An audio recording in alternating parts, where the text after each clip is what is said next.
I'm Barbara Mueller. Welcome to another wonderful podcast on peace. Peace begins with each of us, and today I have a very special guest. Her name is Sharon Byrne. When she walked into my United Nations Association meeting, my heart almost stopped fluttering because it was like, who is this powerhouse? Who is this woman? Well, this is about 6 years later, and she is still that powerhouse, although she's not the best kept secret anymore. Everybody wants Sharon to work on their team. This woman is a powerhouse. She's smart. She can write, and she's the vice president of the United Nations Association. I'm Barbara Mueller, and I thank you for joining us today on Valentine's Day when we are celebrating the gift of love. And I want to tell you why we do this podcast. We do it for peace, happiness, and healthy living. And there's nobody better equipped than that Sharon Byrne to tell us about this Women's Day coming up, the 2020 campaign. Without us women today, I don't know if Rotary, I'm now president of the Rotary E-Club of World Peace. I went to the convention in Los Angeles. I was blown away. We're more like 70% women now. And so this campaign that began, I'm going to start with that. Sharon, what motivated you to know so much about women and the International Women's Day and our ability to vote today? Go, girl. It's pretty amazing. So, because we are the United Nations Association, we do look at the UN's calendar of designated days. And we all noticed about 3 years ago, Women's Day.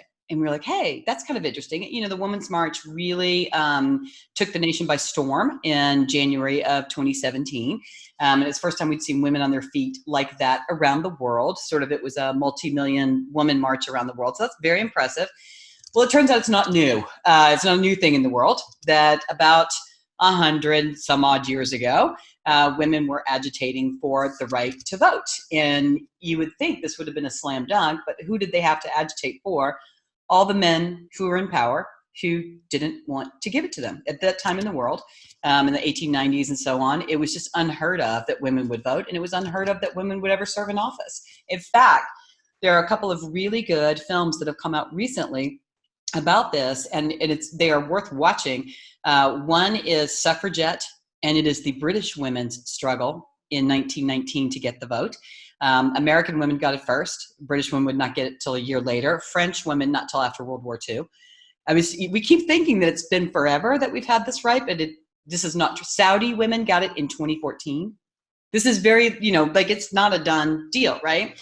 But 100 years ago, there was sort of a bit of a worldwide suffragette movement, predominantly started in Europe, and women were very much agitating for the right to vote. So what ended up happening was kind of the first time a bunch of women got on their feet was in 1911. It was March 19th, and it was called International Women's Day, and it was marked for the first time by over 1 million women in Austria, Denmark, Germany, and Switzerland. They wanted the right to vote, and they wanted the right to hold public office, and they protested against discrimination in employment practices, which would have been rampant. And that was the first one. And it kind of got a lot of people on their feet. In 1914, there was one in London to Trafalgar Square, and it was to support women's suffrage. And as you know from the history of women's suffrage movement, it was quite violent.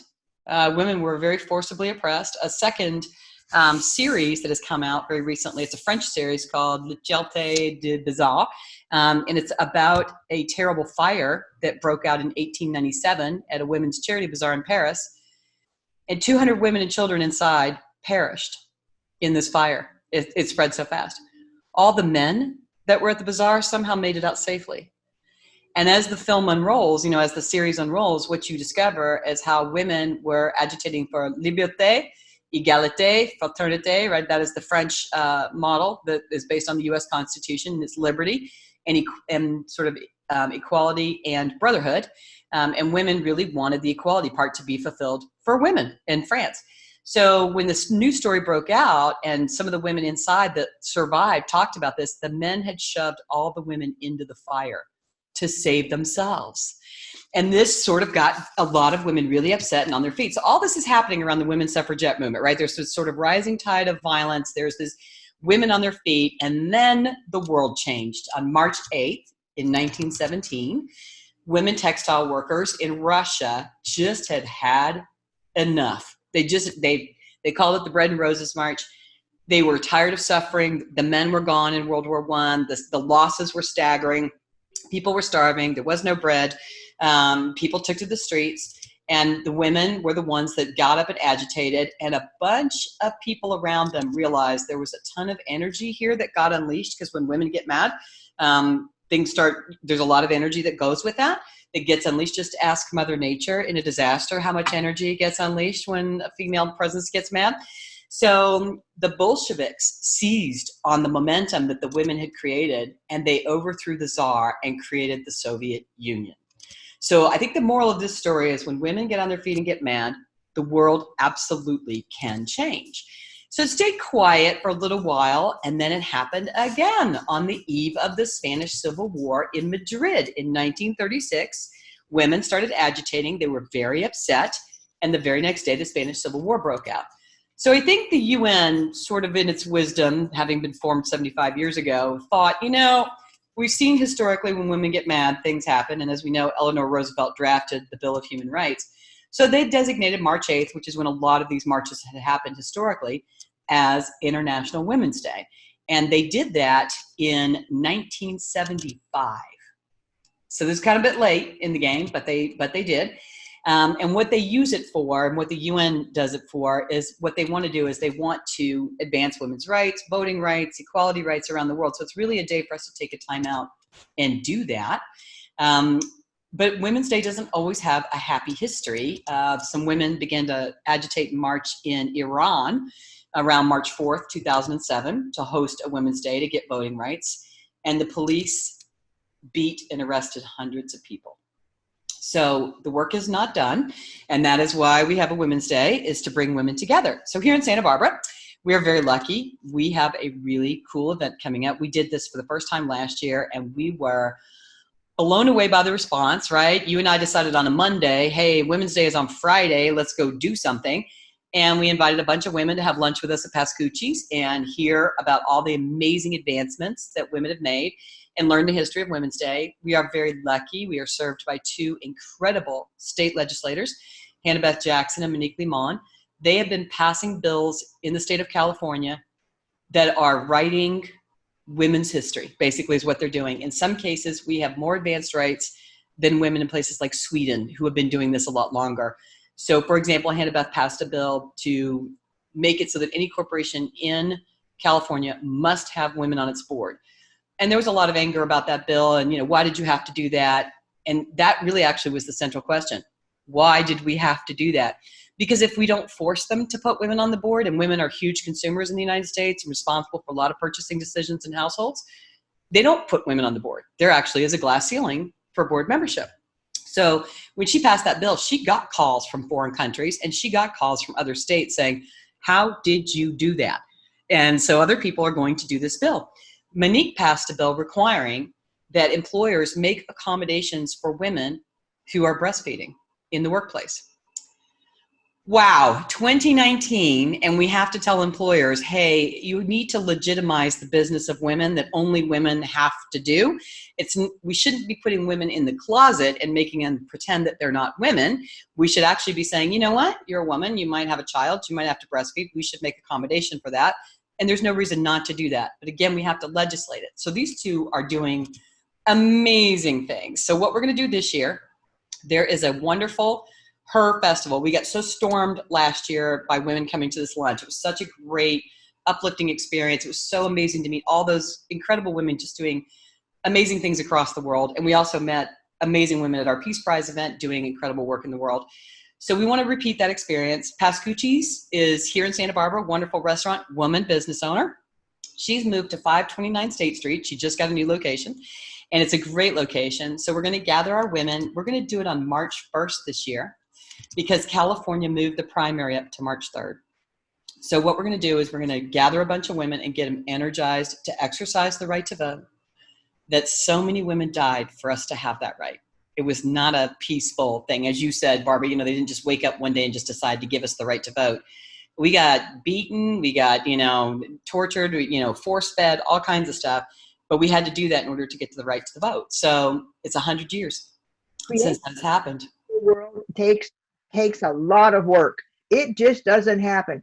I honor Hannah Beth Jackson, and I hope we nominate her for this year's Peace Prize because she has done more for peace, for women to feel peaceful in the working place, to feel people are able to include us in their boards. This is the peace that we've been asking for. We've always brought the peace to our children, but now we have to bring it to the corporate world.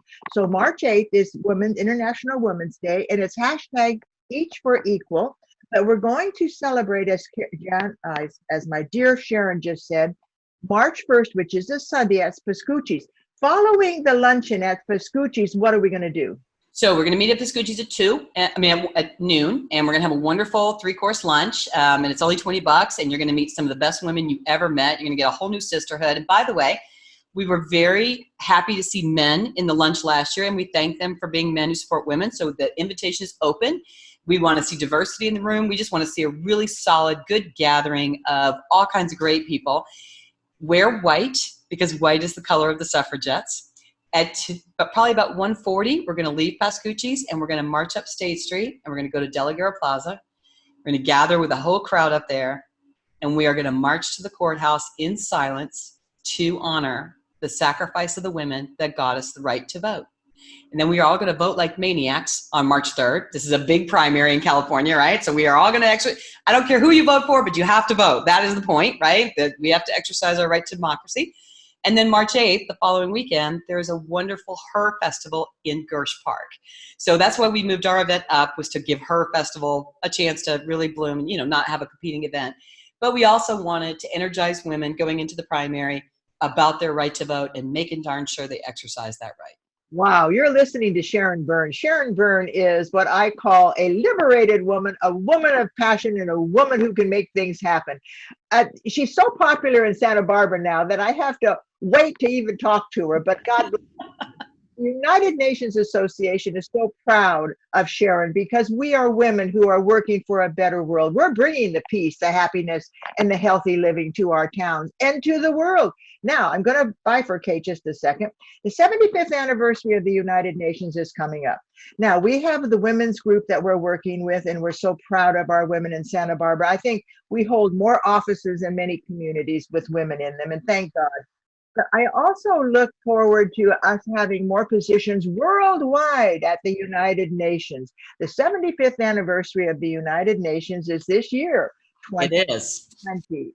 Well, Antonio Gutierrez is our Secretary General, who believes, as Sharon and I do, that conversation is the way you move forward. Now, he doesn't mean you just go out and talk to any old people you want. No, he wants to hear from you. Yes, he does. Opinion about where we should go as the United Nations, as the global voice. And I'll just give you one more sentence about this, and I want to hear from Sharon. We in the United Nations Association, UNASB.org, work to bring local projects with a global sphere so that our local projects, like from Fukushima to Diablo, Now What, Voices of Youth, International Human Rights Day, when we had Eleanor Roosevelt, would-be lookalike, come and talk to us. And human rights are there for us, but many people don't even know that. So anyway, go to un75th.org and be part of the conversation. Sharon, what are we going to do in our United Nations group? Oh, so here you go. So we have our annual meeting coming up. It is March 24th. And March 24th, we are going to conduct a consultation. The United Nations wants to hear from its chapters across the United States on what the people are thinking, right? And we all know that we need to think globally and act locally. So we will be going through a consultation. They have provided us with a toolkit. There's a set series of questions that we are going to ask. And we are basically inviting the community of Santa Barbara and Tri-Counties to come to this conversation. It will be facilitated. We will record the things that people suggest and the things that they want to see in their UN. It's a very good discussion to have at 75 years old. And I think, by the way, we look great for 75. Right? I think it's a very good conversation.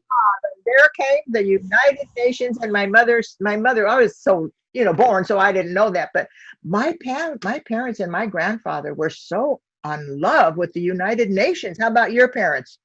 Very much so. So obviously my parents are British. Coming out the end of World War II, they wanted to see a strongly united world and not see the rise of another fascist dictatorship. So yes, to them, this looked like exactly the right thing to do. So it'll be very good to get, hundreds of people in a room, basically at the university club, and just say, hey, let's have a conversation, right? Oh, that is so beautiful. Let's have a conversation. I wrote a book with Mark Fowler and a couple of others on revolutionary conversations, the kind of conversations that change the world, the kind of conversations that take you from an anger position to an understanding position, the kind of conversation that Sharon and I are having. Sharon has this ability to get to the heart of a matter, and then you can understand why we are so passionate about women making a difference on planet Earth, and men. The men who support us, I bless you. On this Valentine's Day, I give you my heart because you've been there. You've walked with us. My late husband, Robert Mueller, was an advocate for women everywhere. No matter where we went, women would flock around him. Why? Because he honored them as who they are, their contribution that we're bringing to our planet. Oh, it just gives me so much pleasure to hear Sharon and to remember that we have a voice and we cannot sit home and pretend it isn't going to happen. It's happening. Climate change is with us. Peace is with us. And listen to other peace podcasts. We just interviewed Mandar App, and he's working with gangs in LA to bring them to peace with the police. And there are ways that we can help. So without further ado, Sharon, if you were to have a magic wand, would you have each of us be equal, or what would you do for our planet? So I love the idea of a better planet and more, equality and be better enabled. This year, the women's theme is Each for Equal. That's the Women's Day campaign theme. And it's a great idea, right? So an equal world is an enabled world, and we want to be an enabled world. And equality is not just a women's issue. It is essential for economies and for communities to thrive, right? So a gender equal world could be a healthier, wealthier, and more harmonious world.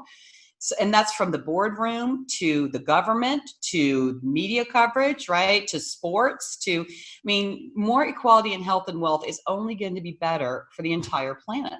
So I love this theme of Each for Equal, and I love the idea of us coming together for a more equal world. And again, not just for women, people of color, we really need to be a respectful world, and we really need to be a place where we support each other, not, as our Peace Prize winner last year told us, not a place where we keep trying to invent ways to kill each other. We want to flip that. Absolutely. And go to unasb.org and find out about the 75th anniversary. And you're listening to Sharon Byrne. I'm Barbara Gahn-Mueller, thanking you for joining us for another episode of Peace Podcast. Listen to us often, and we'll join you in your conversation. Thank you.